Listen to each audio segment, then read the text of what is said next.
बनवते मी मस्त अशी कांद्याची पात. तर सगळ्यात पहिलं काय करायचं, पात बनवायची असेल तर पातेला निवडायचं, स्वच्छ धुवायचे आणि बारीक बारीक कट करून घ्यायची. नंतर कढई गरम करायचं, थोडंसं तेल घालायचं, बारीक कसा ठेचलेला लसूण, थोडीशी मिरची आणि टोमॅटो हे सगळं नीट व्यवस्थित मिक्स करायचं. टोमॅटो पण घालायचं, एकदम भारी लागतं.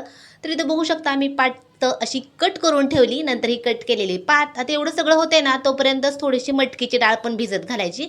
मटकीची डाळ घालायचीच, एकदम भारी लागतं. नंतर थोडंसं मीठ घालायचं आणि झाकण लावायचं. झाकण लावलं ना, आता हे तुम्हाला एवढी कढई भरून जी पात दिसते ना, ती अगदी थोडीशी कमीच होती. ह्याच्या निम्मी म्हणलं तरी चालेल. इथं बघू शकता केवढी पात झाली. आता पात आपली छान वाफेवर शिजली. पाणी वगैरे अजिबात नाही घालायचं, कारण मीठ घातलं की पाणी सुटतं मिठाचं.